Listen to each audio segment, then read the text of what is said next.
आज यही पवित्र स्वाधीनता दिवस अवसर में मत किसी कहबार सुजोग मिलूँ निजक धन्य मन करुँ। केवल एठारे एक भाषण देवाई ठिया नहीं एवं ठिया होती माटी माँ को प्रणाम जनावाई जी आमको जन्म देती ठिया होती तिरंगा पताका को सलाम जनावाई जार छाया तले आज आम स्वाधीनतार निश्वास नेउछे ठिया होती हजार हजार वीरपुत्र को मन पकाइवाई जो मैंने निज जीवन को त्याग कर आमको स्वाधीनतार वार्ता देते। आज हूँ अगस्ट मास 15 तारिख तथा 80तम स्वाधीनता दिवस।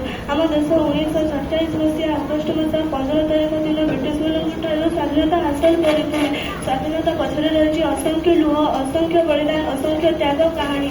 जितेबाला आम खोला आकाश तले मुक्त स्वाधीनता भाव ठिया हो निजर मत प्रकाश करुँ से आमको भाविक पड़ो जो स्वाधीनता पछरे कहार त्याग था। महात्मा गांधी जी सत्य अहिंसार वार्ता देखते नेताजी जी आमको असीम साहस देते भगत सिंह रानी लक्ष्मीबाई बाजीराव इत्यादि बहुत जनावजना स्वाधीनता संग्रामी कहानी इतिहास एक अमूल्य अध्याय भाव में परिचित। केतेक ओडिया को भगत सिंह रानी लक्ष्मीबाई लक्ष्मण नायक बाजीराव इत्यादि बहुत स्वाधीनता संग्रामी स्वाधीनता पछरे काम करते। स्वाधीनता एक शब्द नुहे स्वाधीनता एक भावना स्वाधीनता एक दायित्व स्वाधीनता एक कर्म। जिते आम आम तिरंगा पताका को देखू से आम मन में गर्व जगी उठे।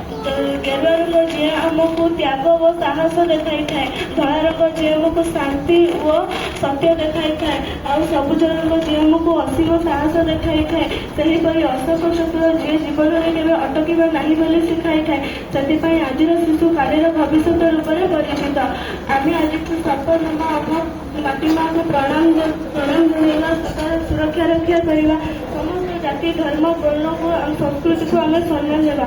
मुझे ठिया हुई आमर समस्त शहीद वीरपुत्र मान को मोर शत शत प्रणाम जनाई मोर वक्तव्य शेष करुछि। जय भारत जय हिंद।